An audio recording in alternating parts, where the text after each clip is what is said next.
Hello and welcome back to the Note. Well, we've heard from the critical monthly payroll data for the US today, and the response on the market has seen the expectations for a Fed rate rise this year drop to less than 50%. On balance, the market no longer thinks there is going to be a rate rise at all this year. What is so worrying about the data that is causing this degree of concern? Well, the headline number is that there were only 160,000 added to jobs this month, which is the lowest in 7 months, but this is a very noisy set of data.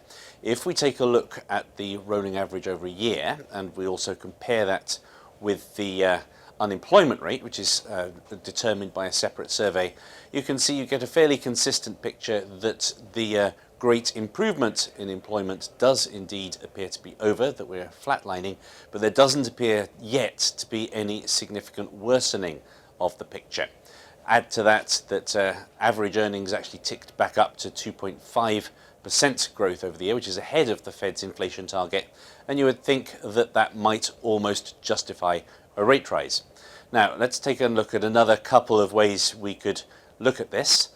This shows you the GDP growth over the last few years compared to the Fed funds rate that was in force at that time.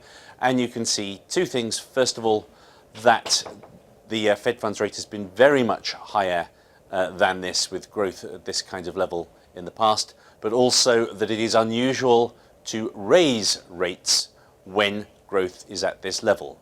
This is the conundrum the Fed faces. The actual level of rates is very low for the health of the economy, but given that the economy isn't growing very fast, it's difficult to see how they can raise them. Another very good leading indicator for the world economy is the ISM survey of supply managers done every month, set so that anything above 50 shows expansion, anything below 50 shows contraction. As you can see for manufacturing, that suggests we should certainly not be very excited at all. It's just above 50 and declining. Reason for concern, not yet for great panic. The other numbers there for the services sector and for an overall composite suggest again that there is nothing very exciting about global growth. There is no terrible reason for fear just at this point, even if the direction is rather troublesome. Now, another factor that people are asking about is politics. This was the week when Donald Trump sewed up the nomination for the Republican Party for president.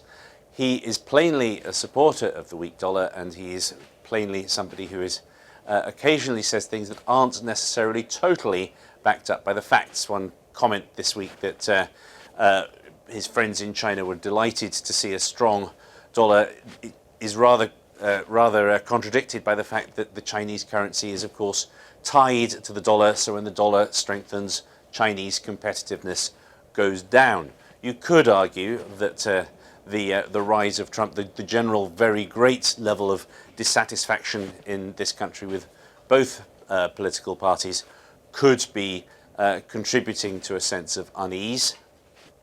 But note that the dollar actually strengthened this week on the news that Trump had sewn up the nomination.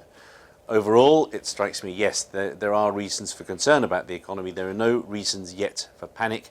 Given the degree of concern written into currency markets and fixed income markets, the risk is more of an upside surprise that a tick up later this year in inflation improvement in the employment data could lead us to rate rises, which at this point nobody is positioned for.